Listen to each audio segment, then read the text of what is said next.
बहुत ही important chapter के NEET के पीवाईक्यूज लेके आया हूं जो कि पिछले 10 साल में पूछे गए हैं। मतलब ऑन एन एवरेज हर एक साल 4.5 प्रश्न पूछे जा रहे हैं। तो this is the chapter which you can not take lightly. तो मेक श्योर करना है कि इस चैप्टर के सारे थ्योरी, सारे बेसिक्स आपके बहुत अच्छे से क्लियर। मैं आपको बता दूं पिछले 10 साल में लगभग 45 सवाल पूछे गए हैं। आप ये सोचिए किसी किसी साल तो इस चैप्टर से 6 प्रश्न पूछे गए हैं। हेलो फ्यूचर डॉक्टर्स, क्या हालचाल, कैसे हैं आप लोग। मैं उम्मीद करता हूं कि आप लोग सब एकदम मस्त होंगे और आपकी नीट 2026 प्रिपरेशन बहुत शानदार चल रही होगी।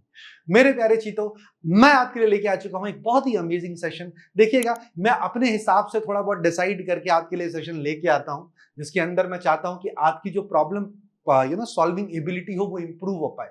तो आज मैं आपके सामने एक बहुत ही इंपॉर्टेंट चैप्टर के नीट के पीवाईक्यूज लेके आया हूं जो कि पिछले 10 साल में पूछे गए हैं। मैं आपको बता दूं पिछले 10 साल में लगभग 45 सवाल पूछे गए हैं। मतलब ऑन एन एवरेज हर एक साल 4.5 प्रश्न पूछे जा रहे हैं। आप ये सोचिए किसी किसी साल तो इस चैप्टर से 6 प्रश्न पूछे गए हैं। तो this is the chapter which you can not take lightly. तो मेक श्योर करना है कि इस चैप्टर के सारे थ्योरी, सारे बेसिक्स आपके बहुत अच्छे से क्लियर हो। मैं कोशिश करूंगा कि मैं जितने भी इसके अंदर प्रॉब्लम सॉल्विंग कराऊंगा इससे एसोसिएटेड आपको कंसेप्ट जरूर बताऊं ताकि आप उस कंसेप्ट को सीख सकें और कैसे मैंने कंसेप्ट को अप्लाई किया है आप भी उसी तरीके से अप्लाई कर सकें। तो चलिए इसी जोश और इसी होश के साथ अपन आगे बढ़ते हैं कि हम आने वाले पेपर में फोड़ देंगे। आइए चर्चा करते हैं कि मॉडर्न फिजिक्स आपके लिए कितना इंपॉर्टेंट रोल प्ले करता है।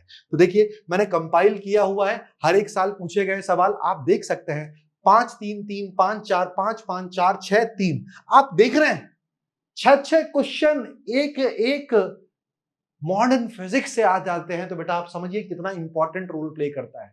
यहाँ पे मैं सारे क्वेश्चंस लेके आया हूं। हालांकि मेरे पास यहाँ पे 38 क्वेश्चंस का पूल है, not a pool of 44 questions. The reason is that कि कुछ सिलेबस से आपके हट चुके हैं तो उनको मैं यहाँ पे नहीं करा रहा हूं ताकि आपका टाइम खोटी ना हो। ऑलराइट एवरीवन, तो मैं उम्मीद करता हूं कि इस सेशन को स्टार्ट करने से पहले आप अपने पास पेन कॉपी रेडी रखेंगे और जितने यहाँ पे क्वेश्चन होते जा रहे हैं खटाखट वीडियो पॉज करके सबसे पहले आपको करना है, उसके बाद आपको मेरे सोल्यूशन को देखना है। And make sure to understand each and everything very clearly. yes or no प्यारे बच्चों?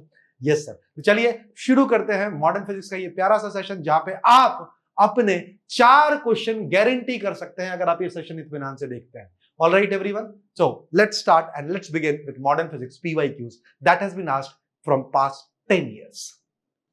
चलिए तो देखते हैं। तो आइए जी, तो करते हैं पहला सवाल। देखिए क्या बोल रहा है, बोल रहा है electrons of mass m with de Broglie wavelength lambda falls on a target in an x-ray tube, the cutoff wavelength of emitted x-ray is। x-ray क्या होता है जरा सोचना। सर x-ray और कुछ नहीं है, एक फोटोन है। क्लियर है कि नहीं? तो फोटोन की एनर्जी कितनी है? hc by lambda not. और वो किसके बराबर होगा? जितना काइनेटिक एनर्जी आ रहा है किसका? इलेक्ट्रॉन का, उसके बराबर होगा। बिल्कुल सही। This is kinetic energy of electrons को के लिख देता हूं, ज्यादा बेटर है। कैसे सोचा, जरा सोचो कैसे सोचा पहले इसको, है ना, पहले सोचना है ना। देखिए, जब इलेक्ट्रॉन आके, फील करना, जब इलेक्ट्रॉन आके किसी दूसरे इलेक्ट्रॉन को नॉकआउट करता है, जब इलेक्ट्रॉन आके किसी दूसरे इलेक्ट्रॉन को नॉकआउट करता है तो इलेक्ट्रॉन वो हायर स्टेट में चला जाता है और जब वो हायर स्टेट से वापस से अपनी नॉर्मल स्टेट में आता है तो एक एक्सरे मिलता है। तो एक्सरे जो मिलता है वो क्या होता है? वो फोटॉन होता है। तो फोटॉन कितना है? hc by lambda naught. इसने नॉकआउट यदि किया होगा तो अपनी पूरी एनर्जी लगाई होगी, तो कितनी है? k है। बिल्कुल सही बात सर। तो जरा सुनना, अब आपको बहुत अच्छे से पता है डी ब्रॉय वेवलेंथ और के में क्या रिलेशन होता है। सर मुझे पता है लैम्डा होता है h अपॉन पी के बराबर, पी होता है अंडर रूट ऑफ 2m के। अरे बहुत ही समझ। तो lambda square upon h square किसके बराबर होगा?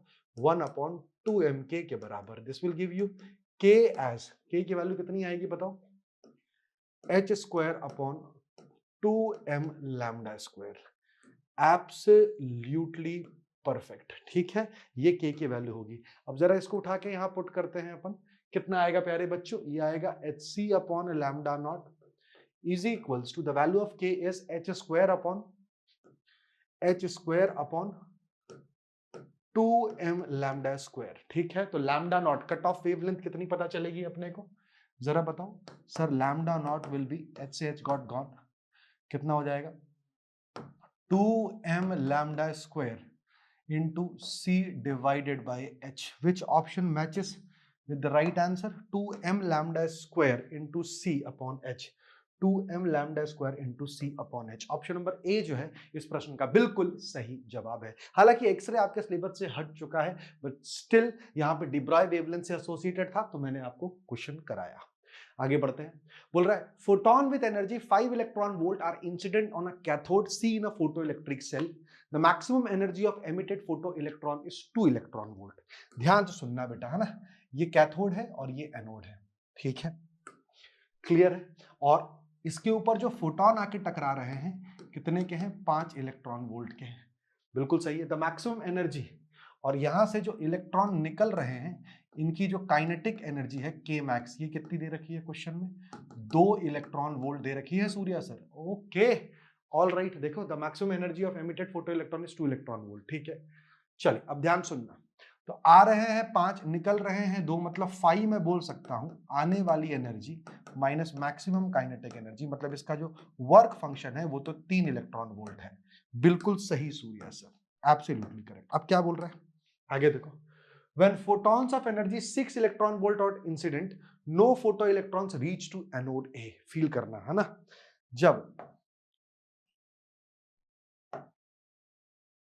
6 इलेक्ट्रॉन वोल्ट आता है, कितना इलेक्ट्रॉन वोल्ट बेटा, 6 इलेक्ट्रॉन वोल्ट आता है, ठीक है। तो इसके पास के मैक्स अब कितना होगा जरा बताओ सर, ये है 3 इलेक्ट्रॉन वोल्ट का। क्यों, क्योंकि 5 कितना है, 3 इलेक्ट्रॉन वोल्ट। इसके ये मैक्सिमम वाले भी एनोड पे नहीं पहुंच पा रहे हैं, इसका मतलब क्या हुआ होगा, अरे गुरुदेव ये इलेक्ट्रॉन है, इलेक्ट्रॉन यहां नहीं पहुंच पा रहे हैं, इसका मतलब फील करना इस टाइप का कुछ पोटेंशियल लगाया होगा। गजब सर, बिल्कुल सही बात Surya sir, absolutely correct. Any problem, no problem Surya sir. चलिए ये कैथोड है, ये क्या है, एनोड है। तो इसको रोकने के लिए स्टॉपिंग पोटेंशियल कितना लगेगा, 3 वोल्ट। अरे सर एनोड, अब क्वेश्चन में देखना क्या बोल रहा है, stopping potential of A relative to C, A का पोटेंशियल सी के रेस्पेक्ट में कितना है, तो सर ए सी के रेस्पेक्ट में नेगेटिव पोटेंशियल पे है, सी हायर पोटेंशियल पे है, तो answer will be -3 volts. Answer will be -3 volts. Absolutely perfect, absolutely perfect, बिल्कुल सही सर। अगला देखो, if an electron in a hydrogen atom jumps from third orbit to second orbit, it emits a photon of wavelength lambda, ठीक है। when it jumps from fourth orbit to third orbit, क्या हो जाएगा, the corresponding wavelength of photon will be given by, देखिए आपको बहुत अच्छे से एक फॉर्मूला पता होना चाहिए, 1 अपॉन लैम्डा जो होता है वो होता है 1 upon 912 angstrom into Z 1 upon n1 square minus 1 upon n2 square. छोटी वैल्यू और ये कौन सी होती है, बड़ी वैल्यू। बिल्कुल सही सूर्या सर। तो जरा देखना कितना वेवलेंथ है लैम्डा, तो 1 upon lambda is equals to, ठीक है, आर जेड स्क्वायर होता है ना, हाँ, तो इज इक्वल्स टू, ये कोई कांस्टेंट मान लेता हूं, ठीक है, हाइड्रोजन की बात करें जेड की बनी थी, ये कोई कांस्टेंट है के, वैसे तो रेडबर्ग कांस्टेंट है आर मान लेते हैं इसको, वैसे तो रेडबर्ग कांस्टेंट है आर।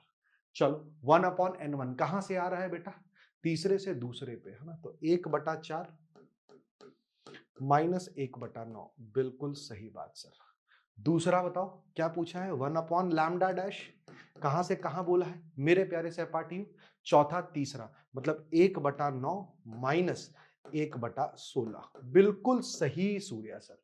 इसको यदि आप डिवाइड कर दोगे, ले लाडले ले खत्म हो गया, अरे हाँ सर, तो lambda dash upon lambda that should be is equals to lambda dash upon lambda that should be equal to, ऊपर वाला कितना है 36, ये है 5/36, देखो 9 में से 4 गया 5/36, और नीचे वाला है ना 16 में से 9 गया, एलसीएम लोगे 16 में से 9 गया, कितना हो जाएगा 9, है ना, 16 में से 7 बचा ना, 7, ये बचा 7 अपॉन 16 इंटू 9, बहुत ही शानदार। तो लैम्डा डैश अपॉन लैम्डा कितना आएगा, फील करते हैं थोड़ा सा, लैम्डा डैश अपॉन लैम्डा कितना आएगा बच्चों, that would B 5/36 into 16 into 9/7, बिल्कुल 9 चौके 36, 4 चौके 16, अरे सर 20/7 आया, क्या lambda dash lambda times of, अरे गजब सर, 20/7 वीरे, 20/7। Which option is correct? Option number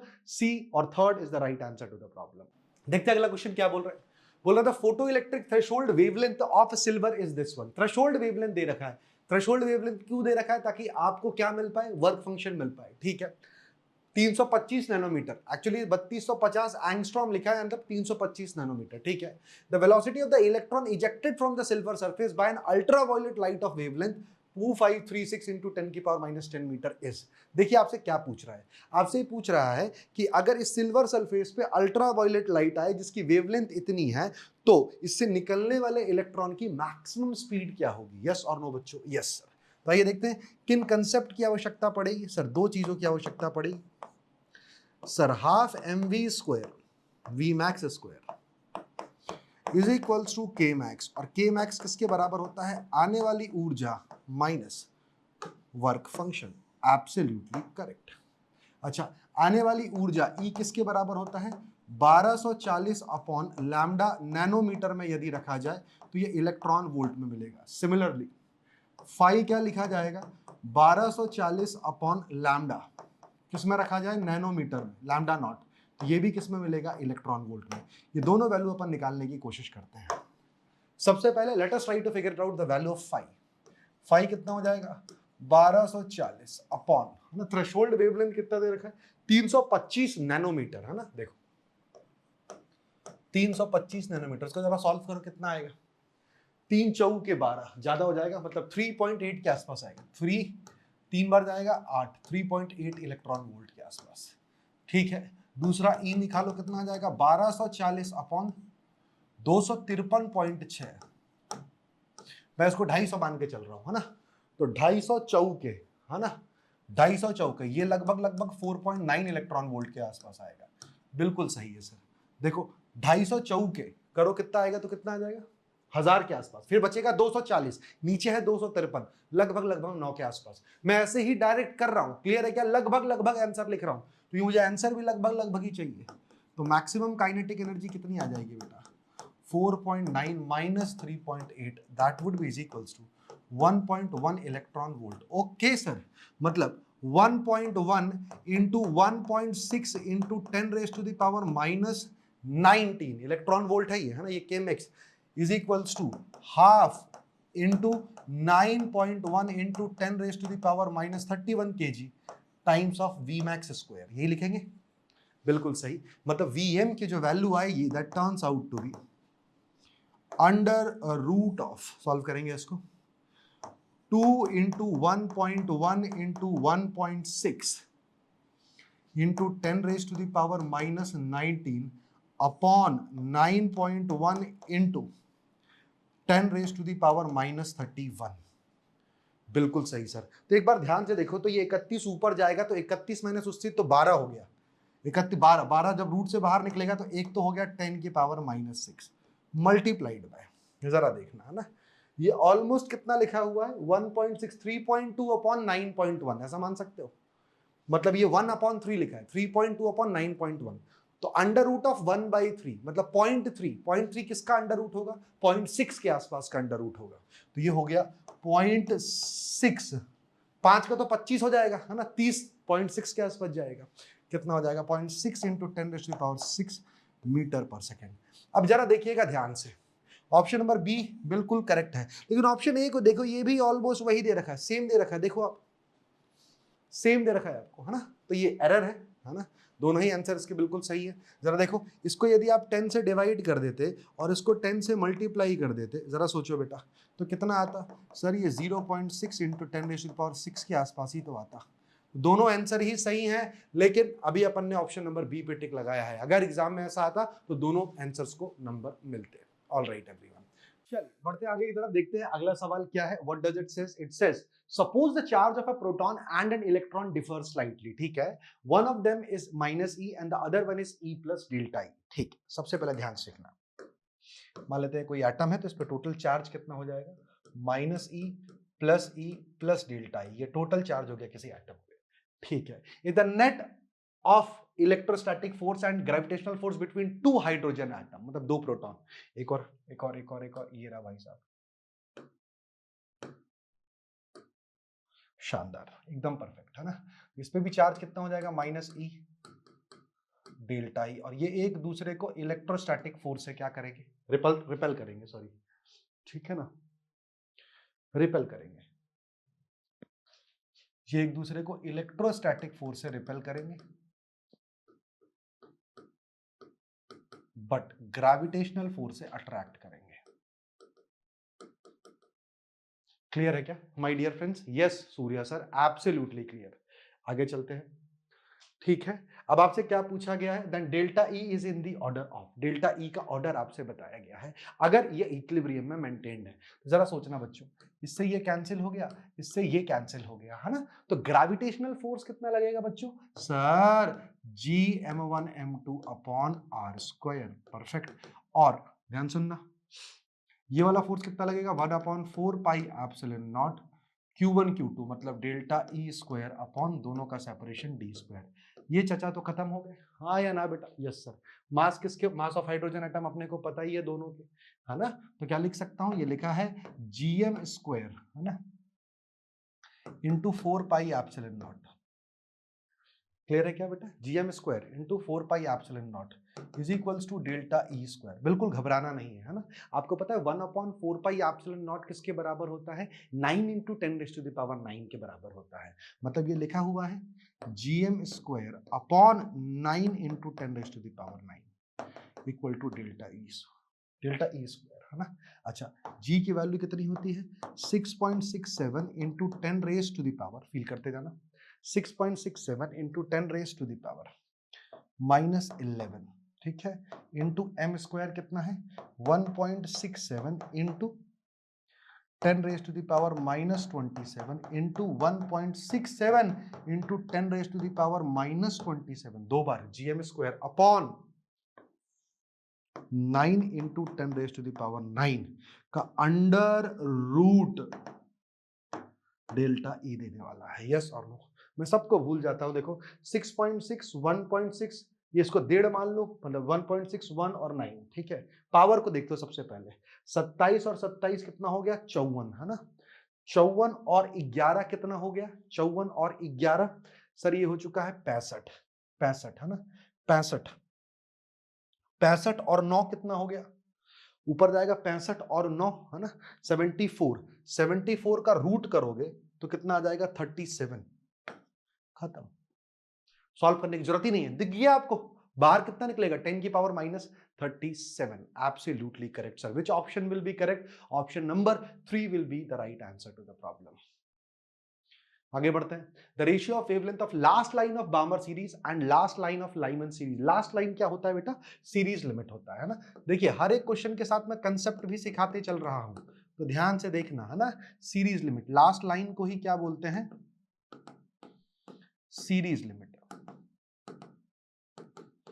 तो लाइमन की जो लास्ट लाइन होगी, लाइमन की लास्ट लाइन कहां से कहां होगी बेटा, है ना, इंफिनिटी से 1। ओके सर, है ना। अब बामर की लास्ट लाइन कहां से कहां होगी बेटा, infinity to 2।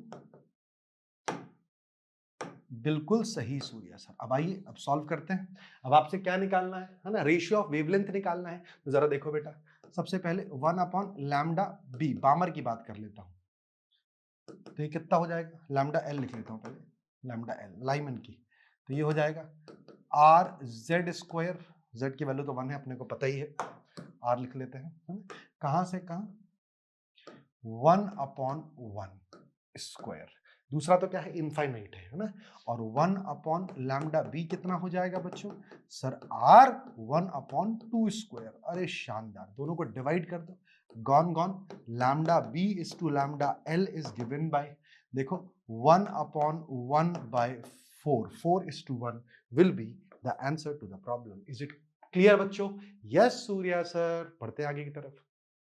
The Broglie wavelength of a neutron in thermal equilibrium with heavy water at temperature T and mass m is given by।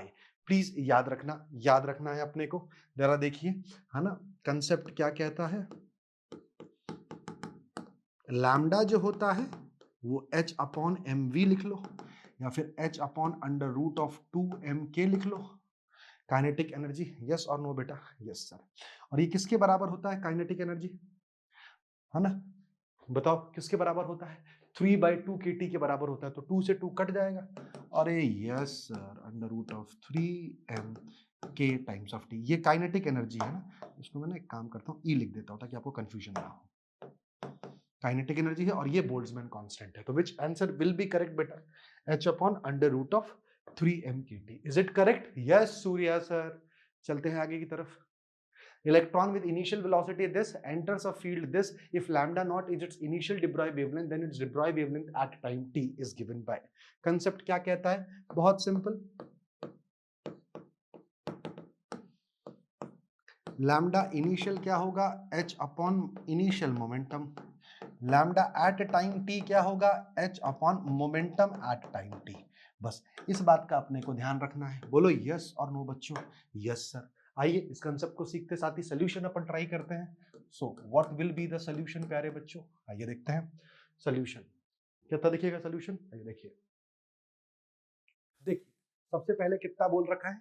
एक इलेक्ट्रॉन है, इनिशियल वेलोसिटी v नॉट है प्यारे बच्चों, है ना, और इसका इनिशियल वेवलेंथ लैम्डा नॉट है। तो क्या मैं लिख दूं? लैम्डा नॉट जो होगा वो होगा h upon m v naught. Absolutely clear Surya sir. Any problem in this one? No problem. अब इलेक्ट्रॉन के ऊपर फील करते हैं। अब इलेक्ट्रॉन के पास जो वेलोसिटी है वो कितनी है बच्चों? v नॉट है आई कैप की डायरेक्शन में, और इलेक्ट्रिक फील्ड किधर है? पीछे की तरफ है इलेक्ट्रिक फील्ड ई नॉट, और ये एक इलेक्ट्रॉन है, मतलब इस पे जो फोर्स लगेगा वो आगे लगेगा, कितना? ई नॉट। तो इसका एक्सेलरेशन क्या लिख सकता हूं? ई नॉट अपॉन एम लिख सकते हो सूर्या सर आप। बिल्कुल सही सर, एब्सोल्युटली करेक्ट। तो इसकी वेलोसिटी टी टाइम के बाद कितनी हो जाएगी जरा बताओ? Velocity after T time, initial velocity कितनी थी? V naught plus E naught upon M into T हो जाएगी। आउटस्टैंडिंग, बिल्कुल सर, बिल्कुल सर। तो लैम्डा कितना हो जाएगा? डी ब्रॉय वेवलेंथ बाद वाला सर, ये हो जाएगा h upon m times of v। कितना हो जाएगा बच्चों? v not plus E naught upon m into T. देखना अब ध्यान से, लैम्डा नॉट के टर्म्स पे लिखनी है।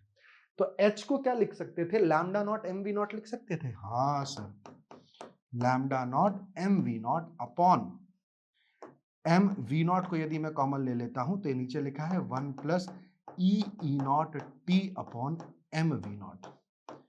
बिल्कुल सही सर, एम वी नॉट से एम वी नॉट गॉन। क्या आया? Lambda upon 1 plus E naught T upon M V naught. Which option is correct? Option number 3 is the right answer to the problem. Absolutely clear Surya sir. बढ़ते हैं चीते आगे की तरफ। जरा देख 2018 का सवाल क्या है। When light of frequency 2 V naught, है ना, थ्रेशोल्ड फ्रीक्वेंसी कितनी है? वी नॉट है, is incident on a metal plate, maximum velocity of emitted electron is v1। feel करना, when the frequency is increased to 5 v naught, maximum velocity is v2, the ratio of v1 is to v2। concept कौन सा वाला लगेगा sir? हमको पता है जो maximum kinetic energy होती है that is a half mv square, वो किसके बराबर होती है? आने वाली एनर्जी माइनस वर्क फंक्शन के बराबर होती है। Is it clear my dear friends? Yes sir. तो जरा सोच बेटा, that would be given by, ध्यान से सुनना, बस इसी चीज को मैं यूज करूंगा। सबसे पहले मैं लिख रहा हूं when light of frequency 2 v naught, जहां पे थ्रेशोल्ड v naught कितना है? v naught है, is incident maximum velocity of v1 है ना। तो जरा मैं लिखता हूं k1 is equals to, आने वाली फ्रीक्वेंसी कितनी है? 2 है, तो मैं v naught को f लिख रहा हूं ना, बार बार v naught अजीब सा लगता है, वेलोसिटी में कंफ्यूज हो जाते हैं। तो 2 hf naught minus hf naught। अरे गजब, this is equation number 1। What about k2? अब क्या बोला है? फ्रीक्वेंसी इज इंक्रीज टू ना, 5 hf naught minus hf naught is k2। अरे आउटस्टैंडिंग, दोनों को डिवाइड कर। देख बेटा, k1 अपॉन k2 कितना आ जाएगा? ये आ जाएगा 1 divided by 4, that is v1 square upon v2 square. आपसे क्या पूछ दिया है? v1 अपॉन v2, तो क्या मैं लिख सकता हूं v1 अपॉन v2 जो होगा that would be given by 1/2। My dear friends, क्या बात कर दी सर आपने, मैटर तो क्या कर दिया आपने? क्लोज कर दिया सर, क्लोज कर दिया। यस, आगे बढ़ते हैं। An electron is accelerated through a potential difference of this, its de Broglie wavelength is nearly given by। पहली बात तो आपको याद रखना है, एक इलेक्ट्रॉन के लिए कंसेप्ट क्या है? For electron de Broglie wavelength is given by under root of 150 upon applied voltage in angstroms or 12.27 upon under root of applied potential in angstrom. Can you please remember this? Yes, Surya sir, हमें ये याद रहने वाला है. All right प्यारे बच्चों, तो जरा देखो क्या मैं लिख सकता हूं, accelerated through potential difference of 10,000 volt. जरा देखिए, सोल्यूशन पे ध्यान दीजिए. तो कितना लिख दूंगा, 12.27 अपॉन, ठीक है, 10,000 अंडर रूट ऑफ 10,000. ये एंगस्ट्रॉम, मतलब ये कितना आ गया, 12.27 अपॉन 10 की घात 2 एंगस्ट्रॉम. मतलब ये कितना आ चुका है सर, 0.1227 एंगस्ट्रॉम. और एक गजब सर, या फिर 0.12, देखना ध्यान है, 2 इंटू 10 की पावर -10, या फिर क्या बोल सकता हूं, 12.2 इंटू 10 की पावर -12 मीटर. तो which option is correct? Option number B is the right answer to the problem. Yes और नो बच्चों? Yes Surya sir. Next question बोल रहा है अल्फा पार्टिकल कंसिस्ट ऑफ, ठीक है, तो अल्फा पार्टिकल किसे बोलते हैं बेटा? अल्फा पार्टिकल कहा जाता है He2+ को. ऑल राइट, He2+ को, है ना. मतलब क्या हुआ, दो इलेक्ट्रॉन और इलेक्ट्रॉन बोलो, दो प्रोटॉन और दो न्यूट्रॉन्स. यस और नो बेटा? दो न्यूट्रॉन्स और दो प्रोटॉन्स जो होते हैं वो होता है अल्फा पार्टिकल. आगे बढ़ते हैं, नेक्स्ट क्वेश्चन देखिए ध्यान से, आगे चलते हैं. Ionised by hydrogen atom and alpha particle with same momenta enter perpendicular to a constant magnetic field, the ratio of their radii is. It's a very good question, ध्यान से देखिएगा. कंसेप्ट रिक्वायर्ड, क्या कंसेप्ट की आवश्यकता है? Concept required, please try to understand. जरा देखना ध्यान से बच्चों. आपको पता है कि अगर कोई भी चार्ज पार्टिकल, फील करना, कोई भी चार्ज पार्टिकल एक यूनिफॉर्म मैग्नेटिक फील्ड में परपेंडिकुलरली एंटर करता है, तो ये क्या परफॉर्म करना स्टार्ट कर देता है? It starts performing circular motion. Yes और नो बेटा? Yes sir, absolutely clear sir, circular motion perform करना स्टार्ट कर देता है, जिसका रेडियस जो है वो कितना दिया जाता है प्यारे बच्चों? Sir mv/qb. यस सर, बिल्कुल सही. और तो और सर mv और कुछ नहीं, इसका मोमेंटम है. अरे क्या बात कर दी है, क्या बात कर दी है, बिल्कुल सही सर. अच्छा, और आपको पता है लैम्डा क्या होता है? h/p होता है. तो लैम्डा हो जाएगा h upon what is p? p is r/qb. Okay sir, याद रहेगा. मतलब एक ऐसा पार्टिकल जो कि चार्ज्ड है और यूनिफॉर्म मैग्नेटिक फील्ड में एंटर कर रहा है, तो उसके साथ एसोसिएटेड जो डी ब्रोई वेवलेंथ होगा वो होगा h/r/qb. बिल्कुल सही. आगे बढ़ते हैं, देखिए ध्यान से. अब आपसे क्या पूछा है? RH/r अल्फा पूछा हुआ है, तो जरा सुनना बेटा, है ना. Ionised hydrogen with same momenta enter perpendicular to a constant magnetic field. Same momenta मतलब P क्या है? सेम है. P क्या है बच्चों? सेम है. तो आपसे पूछा है RH/r अल्फा क्या होगा. देखिए क्या बोल रखा है, दोनों के मोमेंटा मतलब मोमेंटम सेम है. जरा सोचो, अगर मोमेंटम सेम हो गए तो क्या लैम्डा भी सेम हो जाएंगे? हाँ सर. यहां से R कितना पता चलता है? R पता चलता है सर h/λ/qb. बिल्कुल सही. अगर लैम्डा सेम है, क्यों सेम है? क्योंकि मोमेंटम क्या है? सेम है. तो क्या मैं बोल सकता हूं R जो है वो इनवर्सली प्रोपोर्शनल है चार्ज के. बिल्कुल सही बात sir.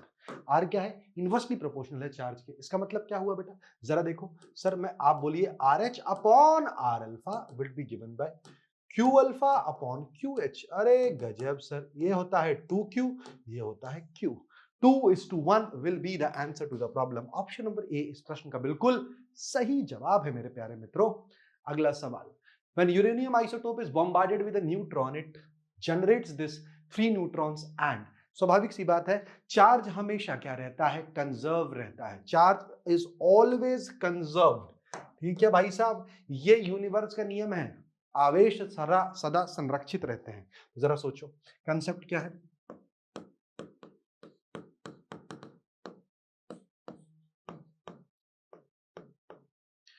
Charge is always is conserved, पहला बात है ना। दूसरा, इस टाइप के क्वेश्चन में balance A and Z, clear है क्या? बैलेंस A एंड Z सही है, शाबाश। जरा देखते हैं कितना है। यूरेनियम 235 के साथ एक न्यूट्रॉन है, तो 1n0 बोल सकता हूं। बिल्कुल सही सर। Z में कुछ उसका कोई लेना देना है नहीं, बस A में है। हाँ, आगे कितना मिलता है? 89 क्रिप्टॉन 36 प्लस कोई कंपाउंड मिलता होगा XAZ, और क्या मिल रहे हैं? 3 न्यूट्रॉन मिल रहे हैं। ओके सर, तो A और Z को बैलेंस करते हैं, कितना आ जाएगा? 235 plus 1 should be is equals to 89 plus 3 plus A। अरे गजब सर, मतलब 236 minus 92, A is equals to 6 में से 2 गया 4, 13 में से 9 गया 4, 144। The value of A will be 144। तो A की वैल्यू आएगी 144। कहाँ आ रहा है सर? यहाँ आ रहा है। बाकी आप नीचे से Z की वैल्यू भी निकाल सकते हैं बैलेंस करके, बट अपने को तो आंसर पे टिक करना है। So the value of A will be 144 and the option will B B। आगे चलते हैं, देखते हैं क्या बोल रहे हैं। An electron is accelerated from rest through a potential difference of v volt. If the de Broglie wavelength of electron is this, the potential difference is, again आपको पता है बहुत अच्छे से, de Broglie wavelength कितना होता है? 12.27 अपॉन रूट v इन angstroms होता है। बिल्कुल सही बात सर। जरा देखो बेटा, ये नैनोमीटर में दे रखा है। कितना दे रखा है? नैनोमीटर। मतलब कितना दे रखा है जरा देखना, नैनोमीटर है ना, 10 से मल्टीप्लाई कर दोगे तो एंगस्ट्रॉम में आ जाएगा। मतलब लिखा है 12.27 इंटू 10 की पावर -2 एंगस्ट्रॉम। ओके सर, बिल्कुल। तो root v is equals to 12.27 upon lambda कितना दे रखा है एंगस्ट्रॉम में? देखो 12.27 है ना, into 10 raise to the power -2। अरे लाडले खत्म, ये ऊपर जाएगा तो कितना बन चुका है? Root v is equals to 10 की पावर 2 बन चुका है। v इज इक्वल्स टू 10 की power 4 volt. Which option is the right answer to the problem? Option number A is the right answer to the problem. Yes और no बेटा? Basic concept एक ही था, आपको ये फॉर्मूला याद होना चाहिए था, अभी मैंने आपको बताया था। आगे बढ़ते हैं, देखते हैं अगला प्रश्न क्या बोल रहा है। Light of frequency 1.5 times the threshold frequency is incident on a photosensitive material. What will be the photoelectric current if frequency is halved and intensity is doubled? It's a good question, ध्यान से देखिएगा। Concept किसकी जरूरत है? बहुत इत्मीनान से सुनना इस सवाल को, है ना, गलती नहीं होनी चाहिए। कंसेप्ट रिक्वायर्ड क्या है? सबसे पहले तो समझिए, है ना, जो मेटालिक प्लेट से इलेक्ट्रॉन्स निकल रहे हैं, ठीक है, मान लेते हैं number of photons per second जो इस पे आके एंटर मार रहे हैं वो n डैश है, और जो इलेक्ट्रॉन्स बाहर निकल रहे हैं वो n डैश है। एक बात तो कंफर्म है, जो करंट होगा वो कितना होगा सर? करंट डायरेक्टली प्रोपोर्शनल होगा n डैश के, और n डैश किसके डायरेक्टली प्रोपोर्शनल होगा? जितने नंबर ऑफ फोटॉन्स आ रहे हैं, और n डैश होता है IA upon h into f। बिल्कुल सही। लेकिन ये सब तमाशा तभी संभव है जब आने वाले फोटोन की फ्रीक्वेंसी थ्रेशोल्ड फ्रीक्वेंसी से ज्यादा है। This is the concept you required to solve this problem, है ना। आने वाली फ्रीक्वेंसी अगर थ्रेशोल्ड से ज्यादा होगी तभी करंट निकल पाएगा, मतलब तभी इलेक्ट्रॉन निकल पाएगा और करंट अपने को मिल पाएगी। बट जब इलेक्ट्रॉन निकलेगा तो किसके प्रोपोर्शनल होगा? n डैश के, और n डैश किसके प्रोपोर्शनल होगा? IA अपॉन HF के। ये चीज बहुत अच्छे से याद रखना, बहुत अच्छे क्वेश्चंस बन सकते हैं। जरा देखना, जरा देखना, बच्चे क्या गलती करते हैं जनरली? बच्चे क्या गलती करेंगे?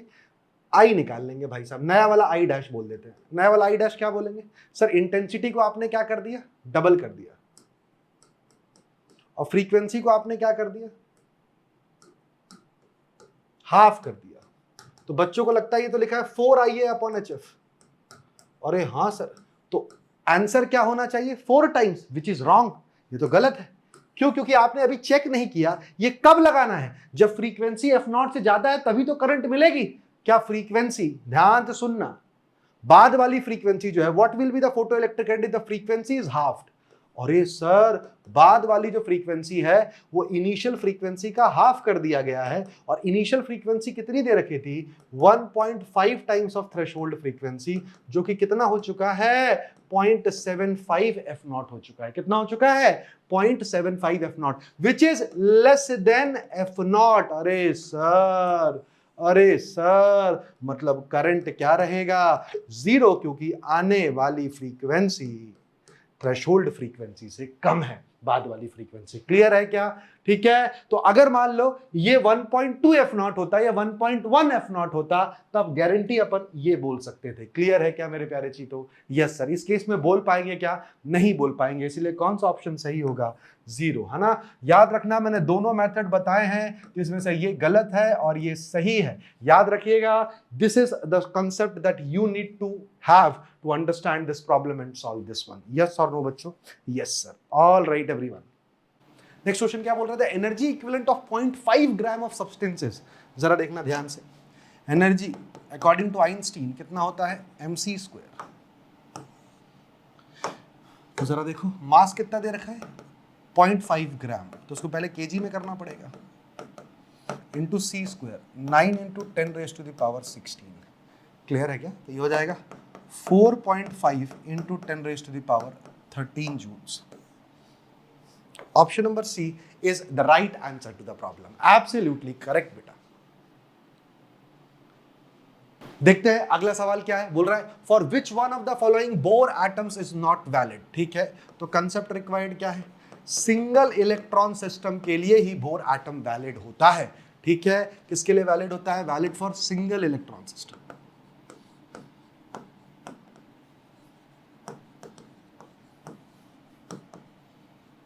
बिल्कुल सही सर। तो जरा देखिए किस किस में एक ही इलेक्ट्रॉन है? सिंगल इलेक्ट्रॉन हाइड्रोजन में, बिल्कुल सही। सिंगली आयनाइज्ड नियॉन एटम, देखना ध्यान से, है ना, सिंगली आयनाइज्ड नियॉन एटम। ऐसे ही नियॉन की अगर मैं बात करूं, इसको थोड़ी देर पे आएंगे, पहले देखो सिंगली आयनाइज्ड हीलियम एटम, है ना। हीलियम का कितना होता है? 2 होता है, He2 होता है ना, हाइड्रोजन हीलियम, है ना। तो इसके पास 2 इलेक्ट्रॉन होते हैं, उसमें से एक चला गया तो बचा कितना? 1 इलेक्ट्रॉन, मतलब यहां भी वैलिड होगा। Yes sir. ड्यूट्रॉन क्या होता है? एग्जैक्टली प्रोटॉन जैसा ही होता है, बस इसका मास दुगना होता है प्रोटॉन का, मतलब 1 प्रोटॉन, 1 न्यूट्रॉन और 1 इलेक्ट्रॉन। Absolutely perfect. तो बचा कौन सा?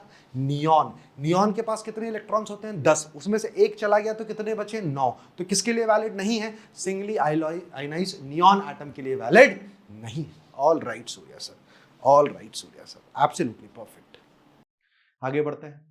An electromagnetic wave of wavelength lambda is incident on a photosensitive surface of negligible work function if m is the mass of photoelectron emitted with de Broglie wavelength lambda d, then it's a very good question। ध्यान से देखिएगा concept, इसके लिए concept क्या जरूरी है जो आपको बनना चाहिए।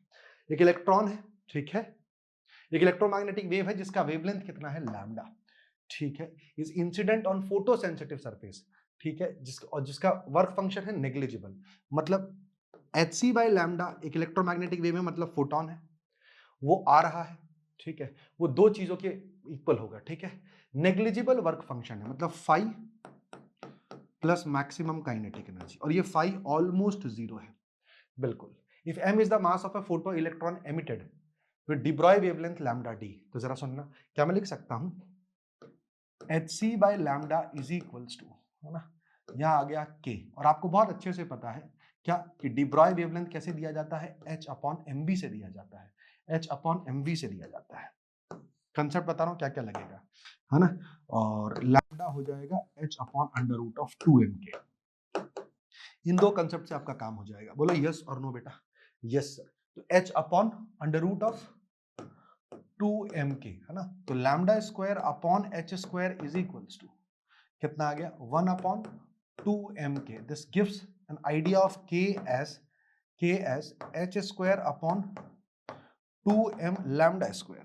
बिल्कुल सही सूर्या सर, इसको उठा के यहां मैंने पुट कर दिया।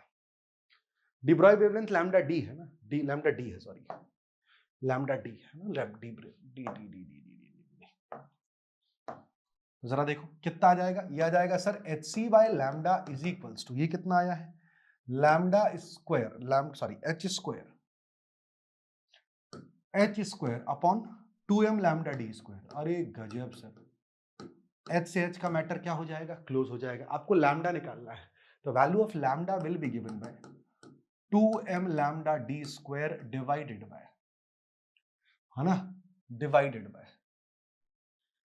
lambda into c divided by h, 2m lambda d square into c upon h. Which option is correct? 2m lambda d square into c upon h. Which option is correct? Option number B is the right answer to the problem. Yes sir, absolutely clear. बढ़ते हैं आगे तरफ, देखिए क्या बोल रहा है। A nucleus with mass number 240 breaks into two fragment each of mass number 120. ठीक है, binding energy per nucleon of unfragmented nuclei is 7.6 and that of fragment is 8.5. The total gain in binding energy will be given by. Please remember it. Please remember it. Concept क्या required है? पहली बात, जो energy released होती है वो क्या होता है? Binding energy of product minus binding energy of reactant. ये रिलीज्ड एनर्जी के बराबर होता है। ऐसा क्यों बोल पा रहा हूं? क्योंकि बाइंडिंग एनर्जी पर न्यूक्लियॉन, फील करना, बाइंडिंग एनर्जी पर न्यूक्लियॉन प्रोडक्ट का ज्यादा होता है क्योंकि उसकी स्टेबिलिटी क्या होती है, ज्यादा होती है। बिल्कुल सही बात। अब आपसे क्या क्वेश्चन पूछा है? The total gain in binding energy is. देखिए क्वेश्चन में ही आपको ये कंसेप्ट पता चल जा रहा है। कैसे पता चल जा रहा है? बोल रहा है कि भाई साहब पहले 240 था, अब 120 हो गया है। बिल्कुल सही बात है। और आपसे पूछा है गेन, इसका मतलब क्या है? पहले कम बाइंडिंग एनर्जी रही होगी, बाद में बाइंडिंग एनर्जी ज्यादा हुई होगी, वही तो क्या होगा, गेन होगा। बिल्कुल सही सर। तो कितना गेन होगा, आइए निकालने की कोशिश करते हैं। So this gain will be given bye, कितना है, 8.5 इंटू टोटल नंबर ऑफ, ये पर न्यूक्लियॉन्स है बाइंडिंग एनर्जी, तो टोटल नंबर ऑफ न्यूक्लियॉन्स कितने होंगे, 240 माइनस 7.6, इसमें भी 240। ये देखो 120 के ना दो टूटे हुए हैं, तो 120 और 120 टोटल 240। ये आ चुका है बेटा 8.5 minus 7.6 into 240। Absolutely clear sir, this is given by, ध्यान से देखते रहना, मेगा इलेक्ट्रॉन वोल्ट है for obvious reasons. Yes sir, ये कितना हो जाएगा, 0.9 इंटू 240 मेगा इलेक्ट्रॉन वोल्ट। बिल्कुल है ना, 4 9 चौके 36, साफ ही दिख गया ये, है ना, 216 mega electron volt will be the answer to the problem. कौन सा ऑप्शन सही होगा? Option number C will be the answer to the problem. Clear है? Yes sir. So we have this next question. What does it says? A radioactive nuclei AXZ undergoes spontaneous decay in this sequence. The possible decay particles in the sequence are. आइए देखने की कोशिश करते हैं क्या possible decay होने वाला है। जरा देखते हैं इसका कंसेप्ट क्या कहता है, क्या कंसेप्ट रिक्वायर्ड चाहिए आप लोगों को, देखना ध्यान से। So concept required to solve this problem is,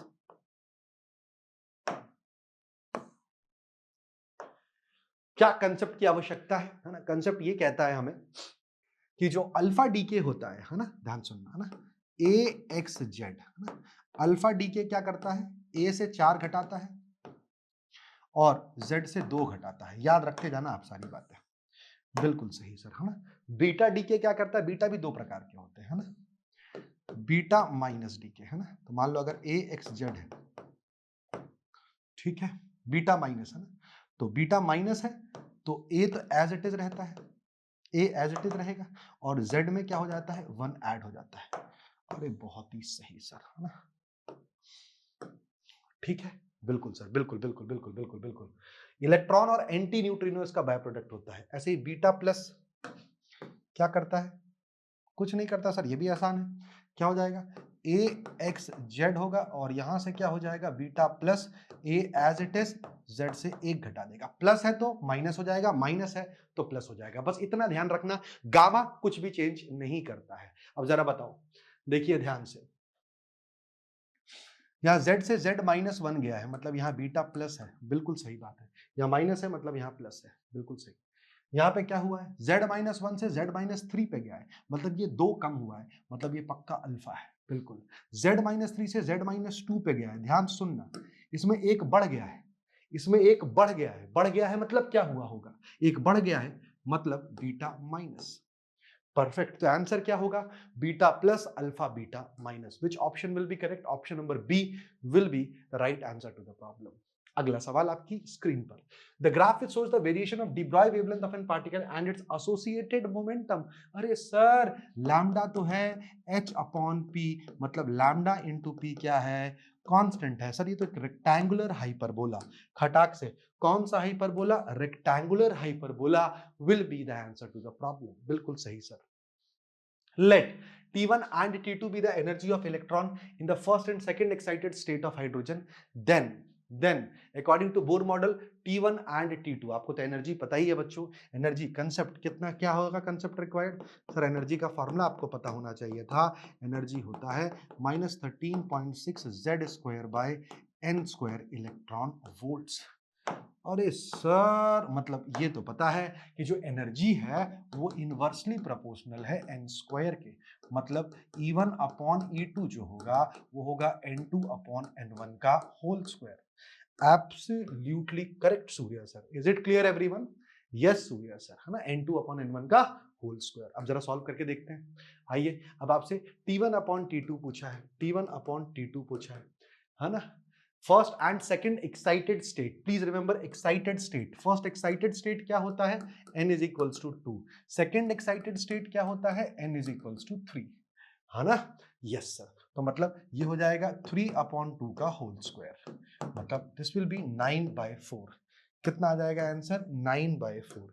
Which option will be correct बेटा? Option number A is the right answer to the problem, है ना। याद रखना, एक्साइटेड का मतलब होता है एक ऊपर, एक ऊपर। यस और नो? फर्स्ट एक्साइटेड स्टेट क्या होता है? n equal to 2।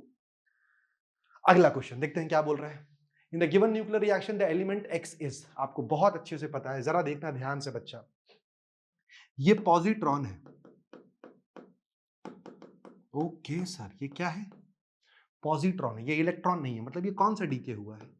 Beta plus DK हुआ है। मतलब यहां पे जो आएगा 11 माइनस 1 आएगा, that should be equals to 10। याद आया क्या?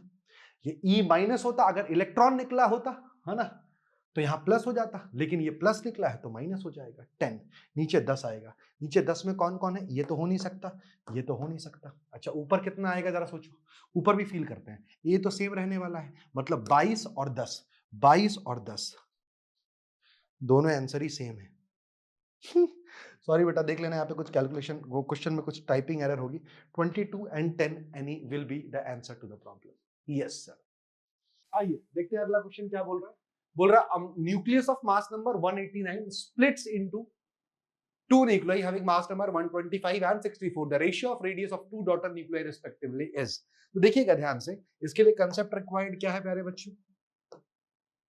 सर अपने को पता होना चाहिए कि जो रेडियस ऑफ न्यूक्लियस होता है वो किसके बराबर होता है? ये होता है sir r0 a to the power 1/3, और you could simply say that radius of nucleus is directly proportional to a to the power 1/3। अब इसी चीज को अपन यूज करके क्या कर सकते हैं? इस क्वेश्चन को सॉल्व कर सकते हैं, है ना। चलो, r1 upon r2 is nothing but a1 upon a2 to the power 1/3। बिल्कुल, a1 और a2 कितने हैं? मास नंबर दे रखा है 125, है ना। 125 अपॉन 64 की पावर 1/3। 55 25 पढ़ते 125, 4 चौके के 16 चौके 64, 5:4। Option number D is the right answer to the problem. देख लो कितना बेसिक बेसिक क्वेश्चन आते हैं। अगला देखो, the work function of caesium, potassium and sodium are 2.14, 2.30 and 2.75 electron volt respectively. If incident electromagnetic radiation has 2.2 electron volt, ठीक है, of has energy of 2.2 electron volt, which photosensitive surface may emit photoelectron. First of all you need to understand क्या कि भाई साहब अगर कोई metal plate है ना, इस मेटल प्लेट पे कितना आ रहा है एनर्जी लेके? 2.2 इलेक्ट्रॉन वोल्ट। सुनना ध्यान से, है ना। तो जिनके वर्क फंक्शन 2.2 से कम होंगे वही एनर्जी को क्या कर सकते हैं? निकाल सकते हैं। मतलब ठीक है, फॉर कंसेप्ट क्या लगेगा इसके लिए जरा बताओ। कंसेप्ट रिक्वायर्ड क्या है? Value of E should be greater than 5 for ejection of, मतलब इनफैक्ट फोटो इलेक्ट्रॉन्स में इजेक्ट। एब्सोल्युटली करेक्ट सर, है ना। तो जरा देखते हैं फाई क्या क्या है, 2.14 है, 2.3 है एंड 2.75 है। तो सिर्फ अपने को दिख रहा है कौन सा, सीजियम जो है, सिर्फ और सिर्फ सीजियम जो है इसका वर्क फंक्शन आने वाली एनर्जी से कम है, मतलब सिर्फ सीजियम क्या कर सकता है, इलेक्ट्रॉन, फोटो इलेक्ट्रॉन्स को एग्जैक्ट वो एमिट कर सकता है। That is why caesium only. Option number B is the right answer to the problem. आगे बढ़ते हैं, क्या बोल रहा है अगला सवाल, बोल रहा है hydrogen spectrum the shortest wavelength in बामर series is lambda, the shortest wavelength in Brackett series will be. देखिए आपको पता होना चाहिए इसके लिए कंसेप्ट क्या है प्यारे बच्चों, कंसेप्ट देखना ध्यान से, ध्यान सुनना। शॉर्टेस्ट वेवलेंथ बामर सीरीज की लैम्डा है ना। सबसे पहले तो बात याद रखिएगा, लाइमन के लिए n इज इक्वल्स टू 1 पे आके सारी की सारी फोटॉन्स गिरते हैं ना, किसके लिए, लाइमन के। लाइमन सीरीज में एंड कहां होता है, n इक्वल टू 1 पे ना, फर्स्ट ग्राउंड स्टेट पे है ना। बामर के लिए कहां होता है बेटा, n इक्वल टू 2 पे, ठीक है। n इज इक्वल्स टू 3 पे किसके लिए होता है, पाश्चन के लिए होता है। और n इज इक्वल्स टू 4 पे किसके लिए होता है, ब्रैकेट के लिए होता है। और n इज इक्वल्स टू 5 पे फन सीरीज के लिए होता है। एब्सोल्युटली परफेक्ट सर, ये चीजें पहली बात आपको याद होनी चाहिए। दूसरी देखिएगा बच्चों, शॉर्टेस्ट वेवलेंथ मतलब हाइयर एनर्जी, हाइयर एनर्जी मतलब देखना शॉर्टेस्ट वेवलेंथ। दूसरी इंपॉर्टेंट बात आपको क्या पता होनी चाहिए थी, है ना, शॉर्टेस्ट वेवलेंथ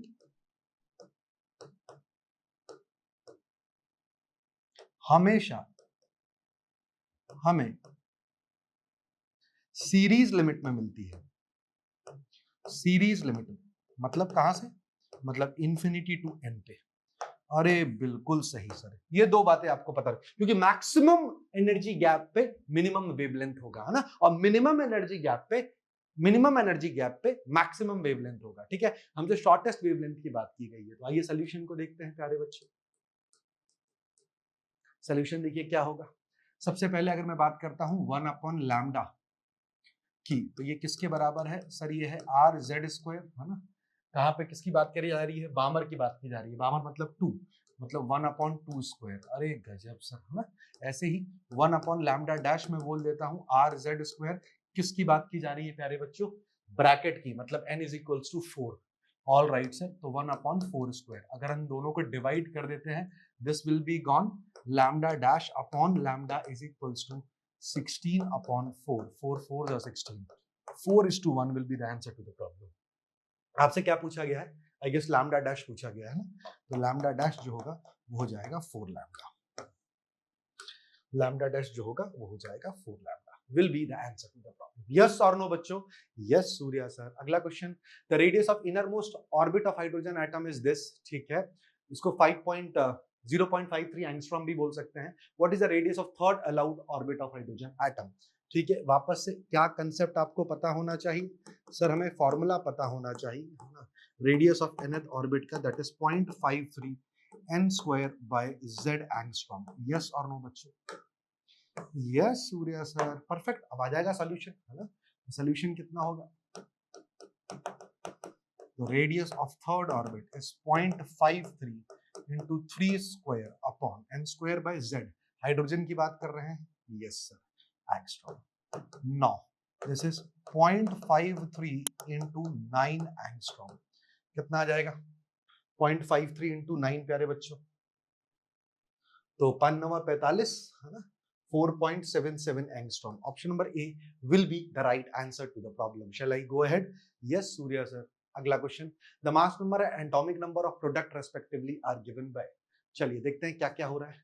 सबसे पहले अल्फा, अल्फा डी के हो रहा है, तो आपको पता है ऑलरेडी, मैं पहले वाले क्वेश्चन में बता चुका हूं, अल्फा में ए से 4, जेड से 2 कम होता है, बीटा माइनस है तो जेड में 1 ऐड हो जाता है, बीटा प्लस है तो जेड में 1 घट जाता है, और गामा है तो कोई भी चेंज नहीं होता है। दिस इज अल्फा 82, यहाँ हो गया बच्चा 80, यहाँ कितना हो गया 286, है ना, 4 कट गया, ठीक है। उसके बाद क्या है, ये ई प्लस है ना, ई प्लस है, इसका मतलब क्या है, प्लस है तो 80 माइनस 1 79, ये एज इट इज 286, है ना। उसके बाद बीटा माइनस है, बीटा इसको पॉजिट्रॉन बोलते हैं ना, ये बीटा माइनस है, बीटा माइनस है तो वापस से कितना आ जाएगा 80 आ जाएगा, 80 आ गया। 80 के बाद ये वापस से कितना रहा 286 है ना, उसके बाद वापस से इलेक्ट्रॉन माइनस, बीटा माइनस ही है, तो कितना आ जाएगा प्लस हो जाएगा, ये हो जाएगा 81 और ये हो जाएगा 286, 286 और 81, 286 और 81। Option number B will be the right answer to the problem. देखो ई प्लस लिखे चाहे बीटा प्लस लिखे एक ही बात है, पॉजिट्रॉन है। ई माइनस लिखे चाहे बीटा माइनस लिखे एक ही बात है, क्या है इलेक्ट्रॉन है। बीटा माइनस था तो ऐड हो गया, बीटा माइनस था तो ऐड हो गया, बीटा प्लस था तो सब्ट्रैक्ट हो गया। That's it my dear friends, that's it. चलिए आगे चलते हैं। Match the spectral line of hydrogen with the wavelength. ठीक है, 3 से 2, 4 से 2, 5 से 2, 6 से 2। देखिए इसको मैं स्मार्टली करने की कोशिश करता हूं, पहले सारी लाइंस बना देता हूं ना। 2 4 2, देखो देखना ना, 2 2 2 2, N1 सब में 2 है, ये 3 है, ये 4 है, ये 5 है, ये 6 है। देखिए सॉल्व करने की जरूरत नहीं है, मैं डायरेक्टली आंसर बता दूंगा। देखिए एनर्जी गैप, एनर्जी लेवल जितना कम होगा उतना लैम्डा ज्यादा होगा। मतलब सबसे ज्यादा लैम्डा किस में मिलेगा आपको? सुनो, 3 से 2 में एनर्जी गैप क्या है? कम है। 3 से 2 में एनर्जी गैप क्या है? कम है। मतलब लैम्डा, अगर इसको मैं बोलता हूं 1, 4 से 2 में लैम्डा 2 बोलता हूं, इसको लैम्डा 3 बोलता हूं, इसको बोलता हूं लैम्डा 4। ठीक है, इसके एसोसिएटेड एनर्जी गैप बोलता हूं E1, इसमें बोलता हूं E2, इसमें बोलता हूं E3, इसमें बोलता हूं E4। सबसे ज्यादा एनर्जी किस में मिलेगी? 2 से लेके 6 से लेके 2 तक। यस सर, अपने को पता है that E4 is more than E3 is more than E2 is more than E1। इसका मतलब E equal to HC by lambda होता है, मतलब लैम्डा इनवर्सली प्रोपोर्शनल होता है। Lambda 4 less than lambda 3 less than lambda 2 less than lambda 1। Absolutely perfect. This was the concept required to solve this problem. तो lambda 1 सबसे ज्यादा होगा। सबसे ज्यादा कौन सा है? 656। अरे गजब सर। लैम्डा 2 उसके बाद 486, उसके बाद 434 और उसके बाद 400, 410.2। मतलब क्या मैं लिख दूं? 3 4 2 1, 3 4 2 1। Which option is correct? Option number D is the right answer to the problem. Yes or no? Yes sir. आगे चलते हैं। If c is the velocity of light in free space, then the correct statement about photon r, है ना। Photon पे energy कितनी होती है? h into f। बिल्कुल सही बात है। वेलोसिटी कितनी होती है फोटोन की? स्पीड ऑफ लाइट के बराबर। मोमेंटम कितना होता है? hf upon c। बिल्कुल सही बात है। नहीं, ऐसा ही अभी याद रखना, मोमेंटम होता है बेटा e by c। कितना होता है मोमेंटम? e by c। सारे फॉर्मूले पता होने चाहिए आपको ना। और E किसके बराबर है? HF अपॉन C के, या फिर HC by lambda into C H by lambda k, है ना। These are the formulas of momentum associated with photon, है ना। In photon electron collision total energy and momentum are conserved. Absolutely correct, है ना। Photon possesses positive charge, photon neutral होता है, कोई charge नहीं होता है। तो A, B, C and D all 4 are correct, है ना। तो option number 1 is the right answer to the problem. Absolutely clear? Yes sir. आगे बढ़ते हैं चीता, देखो क्या बोल रहा है। The graph which shows the variation of 1 upon lambda square and its kinetic energy E, ठीक है, where lambda is a de Broglie wavelength of a free particle, है ना। तो कंसेप्ट इसके लिए क्या होना चाहिए? क्या पता होना चाहिए आपको? लैम्डा, सारे फॉर्मूले आपको लैम्डा के पता होने चाहिए। क्या होता है? या तो h by p याद रखें, या तो h by mv याद रखें, या तो h by under root of 2mk याद रखें, k की जगह e लिख देता हूं, काइनेटिक एनर्जी, या फिर h upon under root of 2mq into accelerating potential याद रखें। This is the lambda. Yes or no, my dear friends? Yes sir. अब आपको क्या चाहिए? 1 अपॉन लैम्डा स्क्वायर और E के बीच में, तो इन दोनों का आपस में इक्वेट कर दो। तो lambda square is equals to h upon 2m into E, है ना। तो E इज इक्वल्स टू, या फिर लिख दीजिए, है ना, 1 upon lambda square is equals to 1 upon lambda square is equals to h square upon 2me। यही होगा, देख लो, सॉरी उल्टा लिख दिया। लला लला लला 1 upon lambda square is equals to, है ना, 2me upon h square. Yes sir. अच्छा देखिए, lambda square 1 upon lambda square को y एक्सिस पे रखा हुआ है तो इसको मैं y बोल देता हूं, और e को x एक्सिस पे रखा हुआ है तो इसको मैं x बोल देता हूं। तो ये क्या लिखा है? y is equals to 2m upon h square into x। अरे sir, this is equation of a straight line, और स्ट्रेट लाइन किसको रिप्रेजेंट कर रहा है? y is equals to mx। Option number B is the right answer to the problem. So we have this next question, देखते हैं क्या बोल रहा है। Model for quantized motion of electron in uniform magnetic field B, flux through the orbit is given bye NH/E। Clear है क्या? Yes sir. The magnetic moment of electron in its lowest energy state is, ध्यान से सुनिएगा, सबसे पहले ध्यान से सुनिएगा, क्या बोल रहा हूं मैं? फ्लक्स दे रखा है आपको, है ना?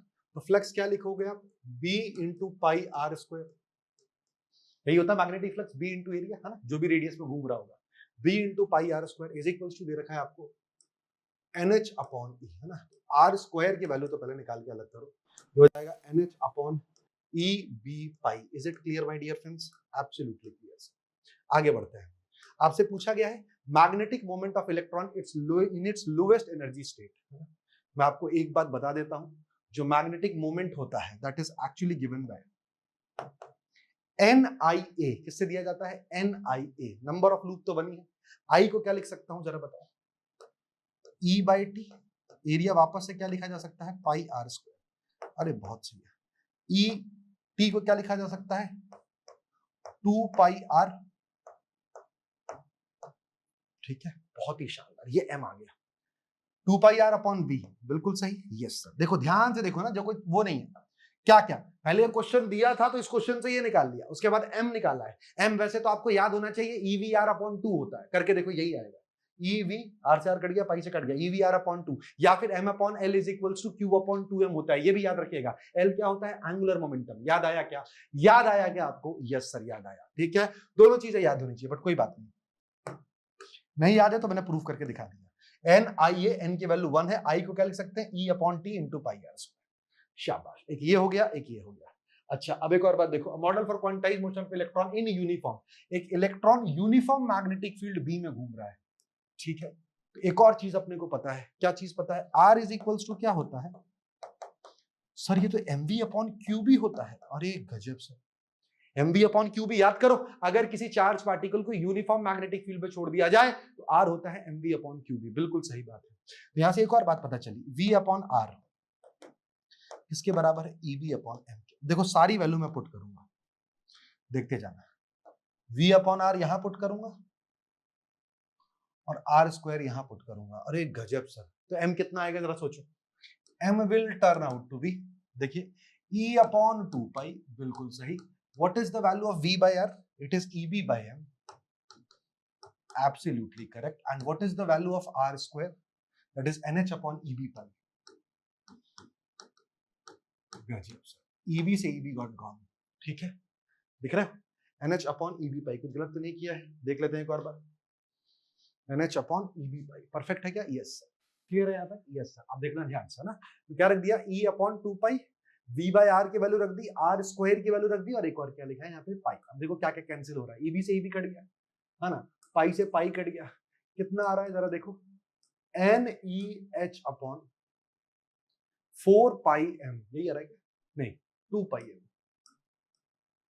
NEH/2 पाई m, NEH/2 पाई m, और m की वैल्यू यदि 1 पुट कर दिया जाए तो m आ जाएगा EH/2 pi m as the answer to the problem. ये 2025 का सवाल है, इसीलिए इतना उटपटांग है ना। देखो अभी तक जितने क्वेश्चन आए सबसे उटपटांग यही लगा होगा आपको। चलो, EH/2 pi m, option number B is the right answer to the problem. Yes और नो? Yes sir. चलो आगे चलते हैं। A particle of mass m moves around the origin with constant force F towards origin. The Bohr model describes its motion, the radius r of the nth orbit and speed v depend on n as. देखना ध्यान से, concept क्या है? कभी भी इस type का question है, आप एक चीज हमेशा याद रखिएगा, कांस्टेंट फोर्स लग रहा है तो पहली बात तो फोर्स रिस्पॉन्सिबल है mv²/r के, बिल्कुल सही। और दूसरा आपको पता ही है ना, mvr इज इक्वल्स टू होता है NH/2 पाई। इन दो का इस्तेमाल करके आपको काम करना है। ठीक है बच्चों, चलो देखना ध्यान से, ध्यान से देखना, है ना। तो अपने को क्लियर हो गया ये पूरा देख के, है ना, कि v²/r जो है, v स्क्वायर जो है वो डायरेक्टली प्रोपोर्शनल है r के, पहली चीज। दूसरी, v इंटू r जो है वो डायरेक्टली प्रोपोर्शनल है n के। शाबाश, बिल्कुल सही बात। देखो v into r is directly proportional to n, बस खत्म। अब आपको क्या निकालना है? R और V n के कैसे प्रोपोर्शनल है, यही निकालना है। बिल्कुल सही सर। तो एक काम करते हैं, देखिए आर किसके प्रोपोर्शनल है, वी स्क्वायर के, तो यहां से मैं क्या लिख सकता हूं, v cube will be proportional to n, यानी v will be proportional to n to the power 1/3। Absolutely clear sir. अच्छा ठीक है, और r किसके प्रोपोर्शनल है, v स्क्वायर के प्रोपोर्शनल है, मतलब n की पावर 2/3। अरे सर r 2/3 और v 1/3, r 2/3, r 2/3 और v 1/3। Which option will be correct? Option C will be the right answer to the problem. अगला सवाल आपकी स्क्रीन पर देखिए क्या बोल रहा है, a photon and electron have the same energy E, ठीक है, ratio of lambda photon upon lambda electron will be given bye. क्या क्या कंसेप्ट होना चाहिए पता आप लोगों को, कंसेप्ट रिक्वायर्ड क्या क्या है, सबसे पहले है ना, एक इलेक्ट्रॉन के लिए तो आपको पता होना चाहिए h upon under root of 2me lambda electron होगा, वहीं लैम्डा फोटोन जो होगा वो कितना होगा भाई साहब, लैम्डा, है ना, E is equals to H C by lambda होता है ना, तो एच सी बाई ई लिख सकते हो आप,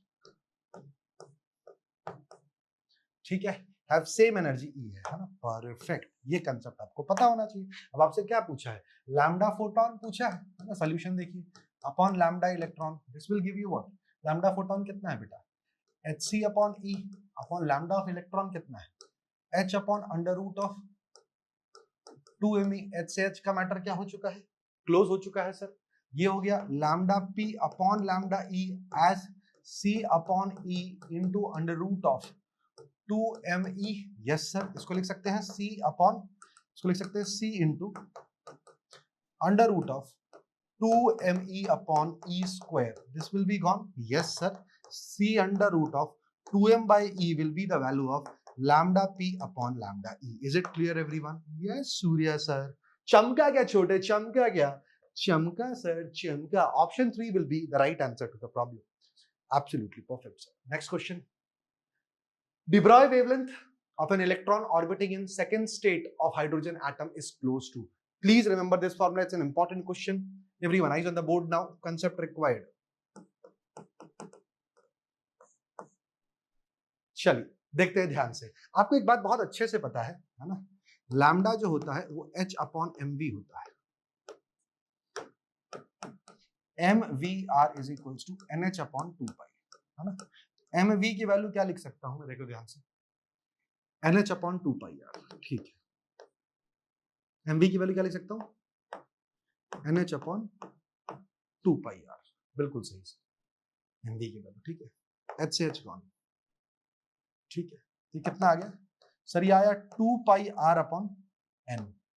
अरे गजब सर, रेडियस कितना होता है, फील करते जाना बेटा, अभी गलती बिल्कुल बिल्कुल वो मत होना, मैं डेराइव कर रहा हूं यहाँ पे पूरा, बट आखिरी में जो फॉर्मूला दूंगा उसको याद कर लेना, रट लेना, 2 पाई बाई एन, और रेडियस कितना होता है 0.53 angstrom, N square by Z. अरे गजब लाला गजब, एन से एन चला गया, है ना, सुनना ध्यान से, 0.53 इंटू 2, ठीक है, इंटू 3.14, इंटू कितना है 3.14, है ना, जब इसको सॉल्व करेगा तो ये निकल के आएगा 3.3 n बाय जेड एंगस्ट्रॉम। क्या आप याद रख सकते हैं इसे, याद रख सकते हैं इसे, यस सर, क्या होता है 3.3 n by Z angstrom, 3.3 n by Z angstrom, you will get the right answer always. आपसे कहां पूछा है, second state of hydrogen atom, है ना, this will be 3.3 into 2 angstrom is equals to lambda. So lambda is 6.6 angstrom.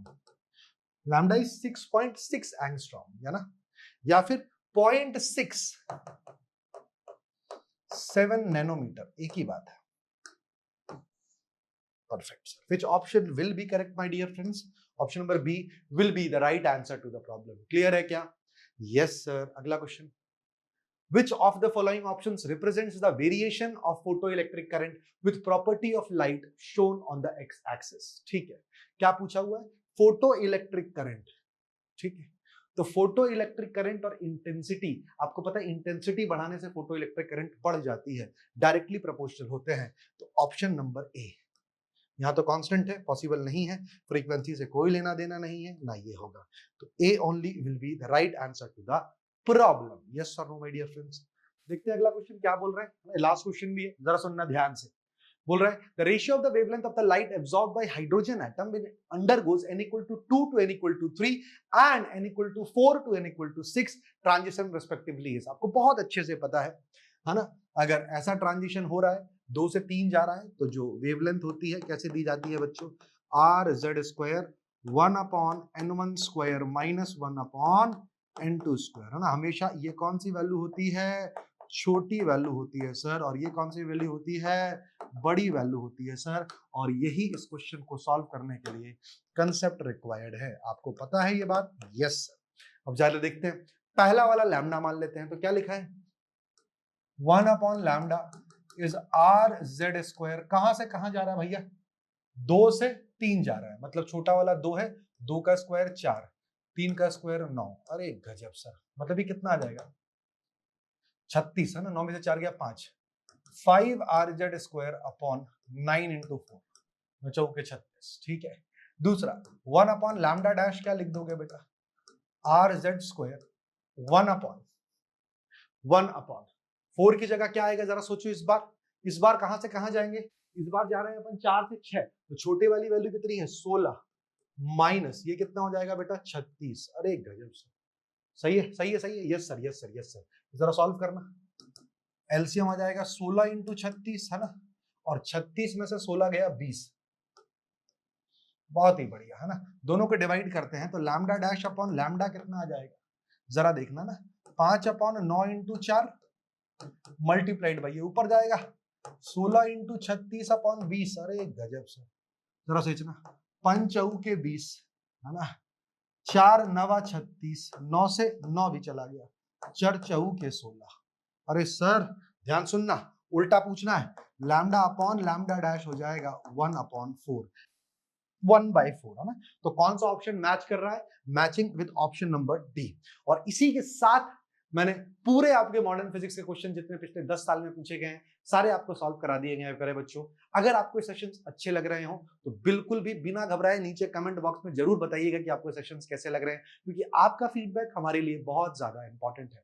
साथ ही साथ में मैं आपको बता दूं आपको और क्या चाहिए, आपको और किन चैप्टर्स के क्वेश्चंस की प्रैक्टिस चाहिए या फिर कोई स्पेसिफिक टॉपिक यदि आपको पढ़ना है, तो यदि आप नीचे कमेंट बॉक्स में मुझे टॉपिक्स बताएंगे तो I will make sure to come up with a very good video so that you can easily understand the topic.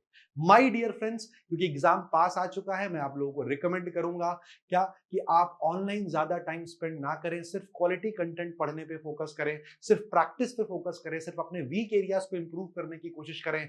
Don't go for बहुत बड़े बड़े वन शॉट लेक्चर्स जहां पे सब बेसिक से पढ़ाया जा रहा है, ठीक है। It might kill your time, but हाँ make sure to go for दो सेशन जहां पे आपको क्वेश्चन प्रैक्टिस मिल रही है और आपके वीक एरियाज इंप्रूव हो रहे हैं।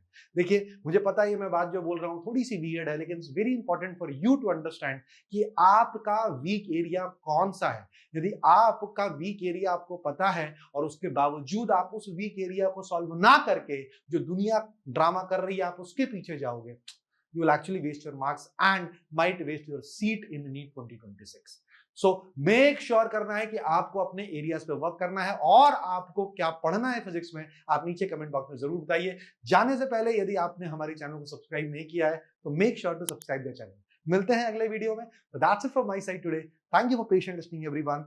Bye bye, take care, love you all and हर हर महादेव दोस्तों। Bye.